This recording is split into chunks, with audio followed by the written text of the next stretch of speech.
2024 সালে 4 অগস্ট ফেনী মহিপালে যে নারীকে হত্যাকাণ্ড হয়েছিল সেই ঘটনাকে কেন্দ্র করে এখানে ফেনী জেলাতে টোটাল 22টি মামলা রেকর্ড হয়, তার মধ্যে 7টি হত্যা মামলা এবং 15টি আহত মামলা।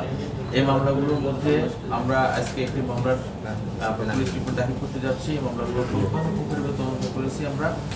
তদন্ত সাপেক্ষে এখানে আমাদের সাবেক প্রধানমন্ত্রী শেখ হাসিনা, তার নাম সহ সাবেক পররাষ্ট্রমন্ত্রী আসাদুজ্জামান খান কামাল এবং সাবেক সড়ক ও যোগাযোগ মন্ত্রী ছিলেন ওবায়দুল কাদের সাহেব সহ এখানে ফেনী জেলার আছে নিজাম হাজারি, সাবেক সংসদ সদস্য, এবং মাসুদ খান চৌধুরী, সাবেক সংসদ সদস্য সহ অন্যান্য এখানে যারা এই ঘটনায় সক্রিয় পাওয়া হচ্ছে তাদের নামে আমরা আজকে পুলিশ রিপোর্ট দাখিল করছি। এখানে এই মামলায় আপনারা যেটা বলতে চাচ্ছেন সেটা আমরা বিভিন্ন প্রযুক্তিগত সহায়তা নিয়েছি, বিভিন্ন এভিডেন্স কালেকশন করেছি এবং মিডিয়ার কালেকশন, আপনারা যারা ওই সময় যারা মিডিয়াতে প্রচার করেছিলেন সেই সমস্ত ঘটনা, সেই মিডিয়ার ফুটেজগুলো আমরা সংগ্রহ করেছি এবং প্রিন্ট মিডিয়া, ইলেকট্রনিক্স মিডিয়ার তথ্যগুলো আমরা সংগ্রহ করেছি। সংগ্রহ করে আমরা প্রযুক্তিগত সহায়তা নিয়েছি এবং এগুলো ফেক কিনা সেগুলো আমরা ফরেন্সিক করিয়েছি। ফরেন্সিক করে একবার মানে অকার যে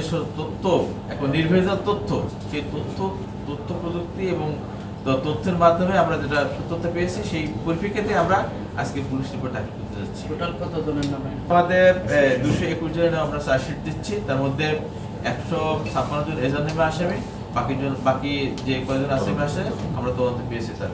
ধন্যবাদ। এটার বাদী মাহমুদুল হাসান এই মামলার বাদী, আর মামলার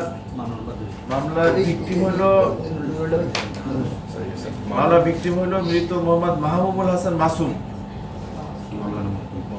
মামলার নম্বর হলো ফেনী সদর থানা মামলা নম্বর 2, তারিখ 4 সেপ্টেম্বর 2024।